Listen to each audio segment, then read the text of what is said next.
샌디에고와 다저스가 서울 시리즈를 앞두고 개막 26일 로스터를 확정했습니다. 시범경기 부진한 고우석 선수의 출전 결국 불발됐다는 소식 전해드리도록 하겠습니다. 네, 20일 다저스와의 서울 시리즈 개막전을 앞둔 샌디에고 구단이 경기에 나설 26일 로스터를 발표를 했는데요.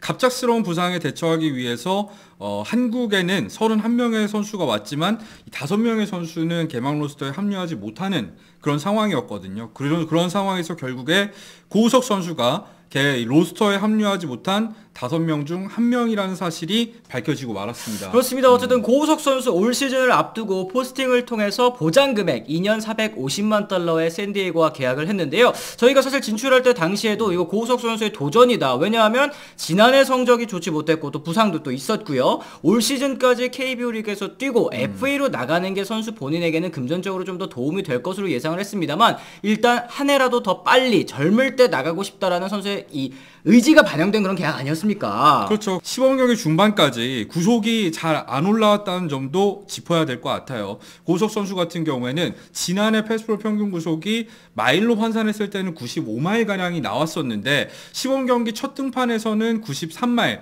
나쁘지 않은 모습이었습니다만 이후 등판에서 패스볼 구속이 90마일 초반대, 90마일까지도 떨어지는 모습이 있었거든요. 그리고 주자가 나간 상황에서 특히 심하게 흔들리는 모습이 노출이 되기도 했었습니다. 맞습니다. 이제 지난 18일이었죠. 친정팀 LG와의 평가전에도 등판을 했습니다만 깊은 인상을 심어주지는 못했습니다. 이날 경기에서 구속 자체는 95마일까지 나왔습니다만 이제 이재원 선수에게 몰린 공 투런 홈런을 허용하면서 5대4 한 점 차 추격을 또 허용하는 모습, 또 불안한 모습이 다시 한번 노출됐거든요. 그렇죠.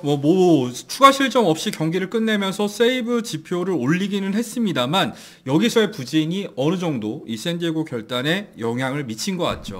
맞습니다. 어쨌든 트리플 A에서 고우석 선수 시즌을 시작하게 됐는데요. 이 개막전 합류가 무조건 중요했었던 이유, 이게 올 시즌 내 혹은 이제 내년에도 못 올라올 수도 있기 때문이라는 점 짚어드려야 될 것 같습니다. 그렇죠. 2025년 그러니까 내년부터 마이너리그 거부권이 생기는 고우석 선수인데 일단 올해는 없어서 마이너리그로 내려갈 수가 있었던 거잖아요. 근데 이게 왜 문제냐면 올해 엄청나게 잘해서 이제 콜업이 된다면 뭐 크게 문제가 되지 않을 수도 있지만 만약에 올해 못했어요. 그랬을 때 경우에는 내년에는 거부권이 있는 상황이기 때문에 더 고우석 선수를 올리기가 난감한 상황. 예전에 볼티모어의 윤성민 선수도 비슷한 상황 아니었습니까? 그렇죠. 이제 2014년 앞두고 볼티모어와 계약한 윤성민 선수 사례 지금 들어주셨는데 윤성민 선수도 마이너리그 거부권을 받고 진출을 했습니다만 올렸다가 못하면 또 행정적인 절차도 또 복잡해지기 때문에 아예 쓰지 않는 방향으로 볼티모어 구단이 결정을 했었거든요. 물론 윤성민 선수 같은 경우에는 마이너리그에서도 극심한 부진을 겪으면서 콜업 가능성이 거의 없는 상황이기는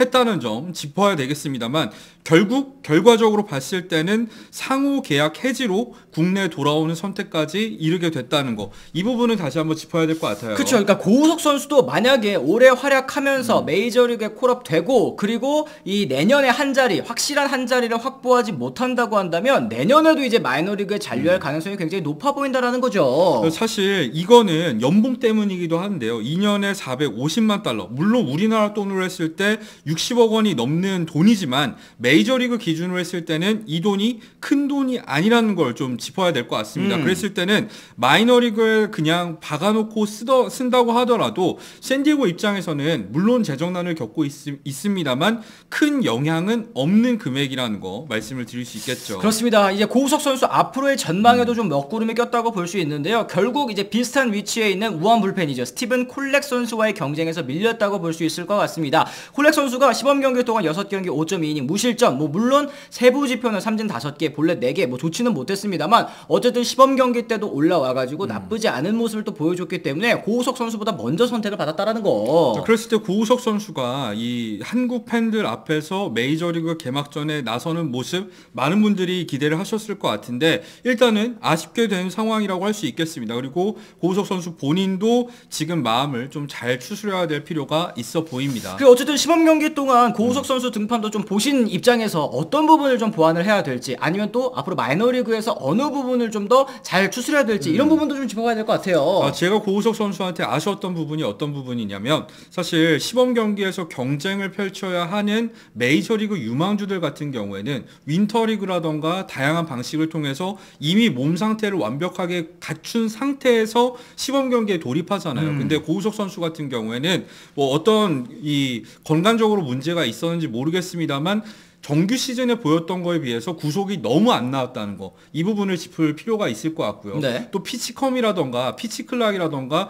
우리나라에서는 없었던 제도 때문에 조금은 당황을 할 수도 있는데, 고우석 선수 같은 경우에는 당황했을 때 너무 무너지는 경향이 심했거든요. 이거는 주자를 내보내고 나서도 마찬가지였습니다. 그러니까 이런 멘탈적인 부분에 있어서 좀 약점을 노출했던 게 결국에는 샌디에고가 고우석 선수를 로스터에 포함시키지 않은 원인이 아니었나, 저는 생각을 하고 있습니다. 그쵸. KBO 리그 선수들 같은 경우에는, 그리고 이제 고우석 선수 정도의 레벨 되는 선수들은 어쨌든 이제 개막하더라도 자리가 보장되어 있는 선수들이잖아요. 이런 선수들은 이 시범 경기에 참가해서 몸을 만드는 경우가 많은데, 이게 맞죠. KBO 리그에서는 그렇다고 하더라도 메이저리그에서는 어쨌든 도전하는 입장이잖아요. 그래서 완벽한 상태로 와서, 일단 지금 뭐 박효준 선수도 지금 시범 경기 너무너무 잘하고 있죠. 그렇죠. 이런 모습을 좀 보여줄 필요가 있었던 것 같은데, 아직까지는 몸 상태가 안 올라왔네, 이 상황이 계속 이어지다 보니까 샌디에고 구단도 쉽사리 또 고우석 선수를 쓸 수 없었다는 거, 이거는 또 앞으로의 메이저리그 이 경력에도 큰 영향을 좀 주지 않을까, 아쉬운 마음이 좀 듭니다. 그렇죠. 어쨌든 다저스 같은 경우에도 26일 로스터를 발표를 했죠. 그리고 오늘 저녁 이 글래스나우와 다르비슈의 맞대결로 서울 시리즈가 드디어 시작을 하게 됩니다. 내일 열리는 2차전에서는 야마모토와 머스그로브가 선발로 나설 예정이죠. 이 역사적인 경기입니다. 이 두 경기 모두 재밌게 시청을 했으면 좋겠습니다. 그렇습니다. 어쨌든 저희가 오늘 고우석 선수의 이 마이너리그행 소식, 사실 좀 아쉬운 소식이죠. 그렇죠. 하지만 특히 이제 서울 시리즈를 앞두고 이런 소식이 들려서 더 안타깝습니다. 하지만 또 아까 말씀드린 것처럼 선수가 이제 꺾여버리면, 마음이 꺾여버리면 거기서부터 모든 게 다 끝나는 거 아니겠습니까? 마이너리그에서도 좋은 모습 보여서 다시 한번 또 콜업의 기회를 잡을 수 있었으면 좋겠습니다. 오늘 저희가 준비한 소식은 또 여기까지입니다. 여러분들께서는 또 어떻게 생각하셨는지 댓글을 통해 남겨주시면 좋을 것 같고요. 오늘 저희 영상 유익하다고 느끼셨다면 좋아요, 구독, 알림 설정까지 꼭꼭 부탁드리도록 하겠습니다. 저희는 또 다른 소식과 함께 돌아오겠다는 말씀 전해드리면서 오늘만 물러가 보도록 하겠습니다. 지금까지 시청해주신 분들 모두 감사합니다. 고맙습니다. I'm ready to go. I'm ready to go.